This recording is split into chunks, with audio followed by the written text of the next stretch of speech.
Photoshop interface color တွေကိုကိုယ်ပိုင် customize ဘယ်လိုလုပ်မလဲအဲ့ဒါတွေနဲ့ပတ်သက်ပြီးတော့ကျွန်တော်ဒီဗီဒီယိုမှာအသေးသေးရှင်းပြပေးထားတယ်အရန်ကိုကူးဖြစ်ပြီးတော့ကိုယ့်အတွက် motivate ဖြစ်စေမယ့်အရာတစ်ခုလည်းဖြစ်တယ်ပေါ့နော်ဒီဇိုင်းကြီးဆိုတဲ့အခါမှာပုံမှန် color way တွေကနေကွဲထက်ပြီးတော့ကိုလိုချင်တဲ့ color themes တွေကို UAU မှာအရာပြောင်းလဲနိုင်တယ်เนาะအဲ့တော့ကျွန်တော်တို့ဗီဒီယိုလေးမှာပဲစက်ကြည့်လိုက်ရအောင် Megaverse Graphic Design ကျွန်တော်တို့ဒီ description မှာကြားပေးထားတဲ့ link ကတစ်ဆင့် United Adobe Editor ဆိုတဲ့ software လေးရှိသွားပါမယ်ခင်ဗျာအဲ့ဒီမှာကျွန်တော်တို့ software လေးကို download သွားလုပ်မှာပဲဖြစ်ပါတယ်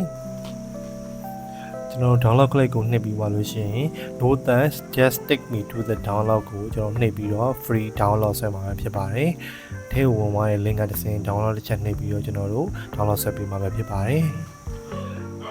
ကျွန်တော်တို့ဆက်ထဲမှာလည်း antivirus software လေးရှိရင်လည်းခဏလောက်ပိတ်ထားပြီးဖို့အတွက်ပြောချင်ပါတယ်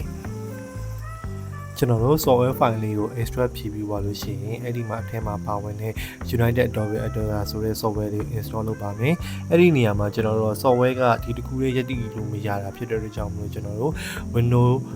desktop runtime ဆိုတဲ့ software ကိုထပ်ပြီးတော့ install လုပ်ခိုင်းပါလိမ့်မယ်ထပ်ပြီးတော့ download ဆွဲပြီးတော့ install လုပ်ပါအဲ့ဒီခုလုံး install လုပ်ပြီးသွားတဲ့အခါကျလို့ရှိရင်ကျွန်တော်တို့စတင်ပြီးအသုံးပြုလို့ရမှာပဲဖြစ်ပါတယ်ခင်ဗျာ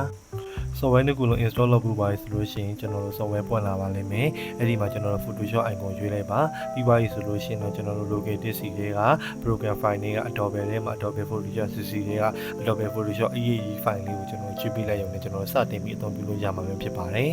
ကျွန်တော်တို့ change UI color နဲ့ change separate screen ဆိုပြီးမျိုးရှိပါတယ် change UI color လေးကတော့ကျွန်တော်တို့ဒီ Photoshop ရဲ့ UI bar တွေကို color အနေနဲ့ change လုပ်တာဖြစ်ပြီးတော့ change separate screen ကတော့ Photoshop အဝင်မှာပါတဲ့ပုံလေးကို change တာပဲဖြစ်ပါတယ်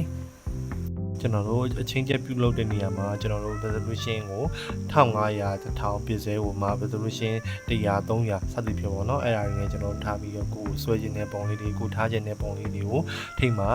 ဒီဇိုင်းလေးလုပ်ပြီးတော့ကျွန်တော်တို့ PNG file လေးနဲ့စိတ်လိုက်မယ်ဆိုလို့ရှိရင်ကျွန်တော်တို့အဲ့ပုံစံလေးက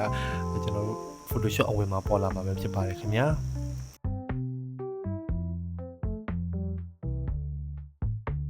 ကျွန်တော်တို့ change UI color ပြောင်းတဲ့နေရာမှာ advanced color selection mode ကို edit လုပ်ပြီးတော့ကိုကြိုက်တဲ့ color weight တွေထည့်ပြီးတော့ကိုယ့်ရဲ့စိတ်ကြိုက်လို့သလိုပြောင်းလဲလို့ရပါတယ်။အရောင်နဲ့ချင်းတဲ့နေရာမှာလည်းအကုန်လုံးသက်သက်မှတ်တဲ့တရောင်နဲ့ချင်းလို့ရသလိုကိုယ်ကြိုက်ချင်တဲ့ကိုထည့်ချင်တဲ့ color တွေကိုတရောင်ချင်းစီထည့်ပြီးတော့ချင်းနဲ့ရပါတယ်ခင်ဗျာ။ကျွန်တော်အခုပေါ်ပြလိုက်တဲ့ဒီလမ်းလေးကိုသုံးပြပြီးတော့